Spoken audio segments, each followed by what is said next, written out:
क्रिस्त ते म्हणजे मोगाच्या भावना आणि बहिणीनं तुमकां समेस्तांक कार्मेल रेडियन्स हप्त्याच्या नियाळाक स्वागत. आज आमी संभ्रमतावन साद्या काळाचो 13वो आयतार आनी आयच्या दिसा आमकां आसा वांजेल माथेवचो 10वो अध्याय 36 वळीतावन 40 आनी 2 वळ म्हणसर. भाव भयणीनो, आमच्या जिवितांत आमकां भोवूच मोगाची मनशां म्हूण सांगल्यार आमच्या कुटुंबाची आनी प्रत्येक जावन आमची आवय बापाय आमकां इतल्या मोगाची आमी जाणाव. तांणी काडिल्ले कश्ट, तांणी काडिल्ली वावंट, तांणी आमकां ल्हान व्हड केल्लें आनी आमकां जाय जाल्ल्यो वस्तू, गरजेच्यो वस्तू दिवन ल्हान व्हड करून आमच्या जिवितांत ती पावल्यांत. आनी त्या देखून आमकां आमच्या आवय बापायचो अती मोग आसता. आनी तितलें मात्र न्ही, आमकां आवय बापायक आमच्या भुरग्यांचो मोग आसता. तशें म्हणटस आमच्या कुटुंबाचो एक संबंध इतलो अखंडगी, इतलो गूंडगी, तो संबंध आमी जराल तरान भोवूच जागृतकायेन दवरूंक प्रयत्न करता. आनी आमच्या जिवितांत कितले कश्ट आयल्यार, कितले दूख आयल्यार, कितले कळवळे आसल्यार आमी आमचें कुटुंब सांडून पयस वचना. कित्याक कुटुंब जावन आसा आमकां भोवूच गरजेचें. कोणी आमचो इश्ट आसल्यार आमकां सांडूंक पुरो, पूण आमच्या कुटुंबाची आमकां सांडून घालिनात. थोडे फावटी आमी जाणाव आमच्या कुटुंबांत आमकां राग येता, बेजाराय जाता, करंदाय जाता, जायते फावटी सडवणें घडचें आसा. पूण आमी जाणाव आमच्या कुटुंबांत आमकां आवय बापाय गरजेची, आमची भुरगीं गरजेची.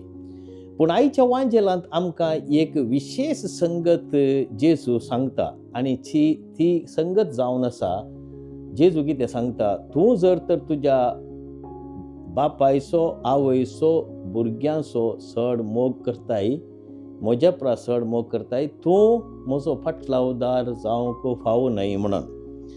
हाचो अर्थ आमी समजल्या तर मोगाळ बायलून आमकां समजत आमकां कळीत जाता की आमी देवाचो चड मोग करूंक जाय आनी देवाच्या मोगा मुखांतर आमच्या कुटुंबाचो आमी मोग करूंक जाय म्हणून.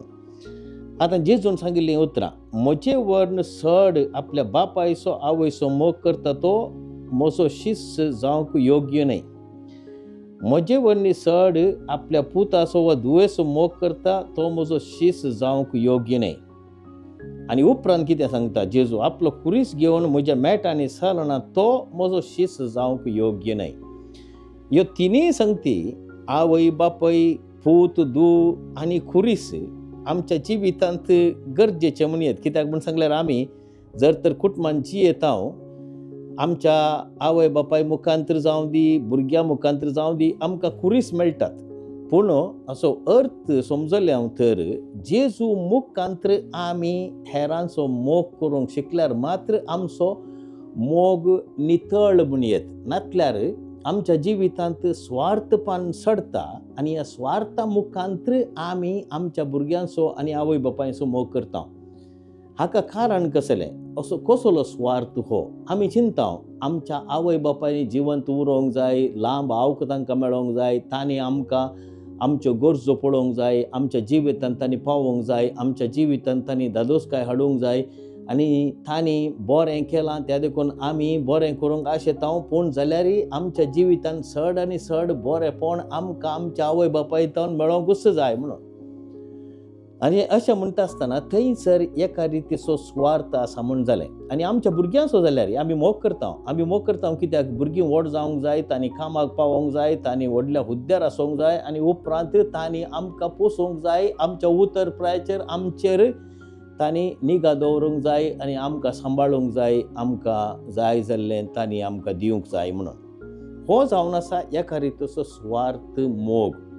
पूण जेजू कितें सांगता, जो कोण आपणाचो कुरीस वोवंक शकना तो म्हजो फाटलावदार जावंक शकना. कुरीस म्हूण सांगल्यार कितें?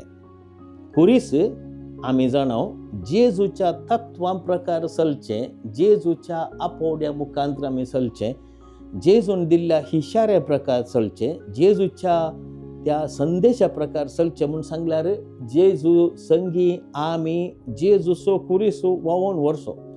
पण सदांच्या जिवितांत आमी पळयता कशें जेजू हेरांच्या जिवितांत पावलो. हेरांक ताणें दादोसकाय दिली, हेरांचे कश्ट ताणें उणें केले, पिडा शिडा गूण केली, थोड्यांक मेल्ल्यांतले जिवंत केले आनी अरण्यांत तांकां ताणें पोसलें. म्हणटच जेजूचें जिवीत जावन आसलें हेरां खातीर.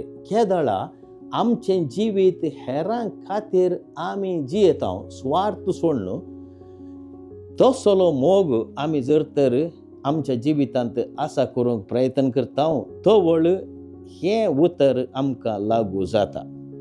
उपरांत कितें म्हणटा जेजू, तुमकां स्वागत दिता तो म्हाका स्वागत दिता, आनी म्हाका स्वागत दिता तो म्हाका धाडलेल्याक स्वागत दिता.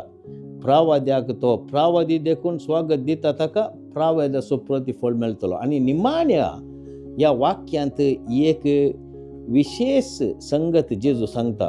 कोण एक कोप शेळें उदक लेगून दिता सतस हांव तुमकां सांगता, ताचो प्रतिफळ तांकां सूख आसना. पळया, जेजून सांगची उतरां आमकां सुमेस्तांक भोवूस प्रेरणाची जावन आसात. म्हणटच आमच्या कुटुंबांत आमी आमच्या आवय बापायचो मोग करूंकूच जाय.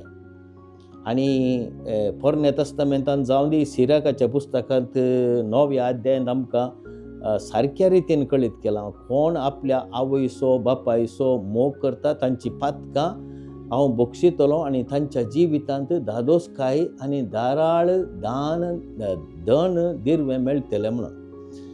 म्हणटच पोरण्या तस्तामेंतांत जाल्यारय आमकां 10 उपदेशांत एक उपदेश आसा, आपल्या आवय बापायचो आमी मोग करूंक जाय म्हणून. पूण अशें आसतना आमच्या जिवितांत आमी कशें जियोंक जाय आनी कशें आमच्या जिवितांत आमी हेरांचो मोग करूंक जाय. प्रत्येक जावन आवय बापायचो आनी आमच्या भुरग्यां बाळांचो मोग. म्हणटच हो मोग आमी दाखोवंक जाय जेजूच्या तत्वा मुखांत्र, जेजून शिकयल्ल्या त्या वांजेला मुखांत्र, जेजूच्या संदेशा मुखांत्र. आनी हो संदेश जावन आसा निस्वार्थीपणाचो संदेश. हो संदेश जावन आसा मोगाचो संदेश. हो संदेश जावन आसा जेजूच्या त्या जिवंतपणाचो संदेश. जेजू जिवंत जाल्ल्यानच जेजून दिल्ली ती आपुरबायेची एक खबर तुमकां सुमेस्तांक शांत समाधान हांव दितलो म्हणून. आमच्या कुटुंबांत जर तर जेजूच्या तत्वा मुखांत्र, जेजून सांगिल्ल्या उतरां मुखांत्र, जेजूच्या बऱ्या खबरे मुखांत्र, वांजेला मुखांत्र आमी आमची जिणी जियेता, खंडीत जावन ह्या उतरांचो सार आमकां कळटलो आनी ह्या उतरां बराबर आमी निस्वार्थपणान जियोंक शकतले आनी खरेपणी आमच्या आवय बापायचो आनी भुरग्यां बाळांचो आमी मोग करूंक शकतले. हो विशय आमकां अति गरजेचो. मोगाळ भाव भयणीनो, आमी जाणाव आमच्या कुटुंबांनी जायते रगडे आसात, जायते कश्ट आसात, जायती दुबळीकाय आसा, जायतें झगडें आसा, जायतें स्वार्थपणी आसा. पूण हाचे तावन आमी भायर येवंक एकच वाट आनी ती जावन आसा जेजून दाखयल्ली वाट. केदळा आमी जेजूचो सगळ्या आमच्या काळजान, सगळ्या आमच्या मनान, सगळ्या आमच्या शक्तींत आमी मोग करता गी, तवळ खंडीत जावन आमचें जिवीत, आमचें कुटुंबा जिवीत, आमचो आवय बापायचो मोग, भुरग्यां बाळांचो मोग परिपूर्ण जातलो जेजूच्या तत्वा मुखांत्र आनी जेजून शिकयल्ल्या त्या शिकोवण्या मुखांत्र. ह्या कृपे खातीर आयच्या दिसा आमी प्रत्येक जावन मागया ह्या 13व्या आयतारा, सद्या काळाच्या 13व्या आयतारा मागया आमी जेजू लागीं आमकां मेळोंक ही कृपा आमचो मोग नितळ निर्मळ कृपेंत भरलेलो जावं दी म्हणून. आमेन.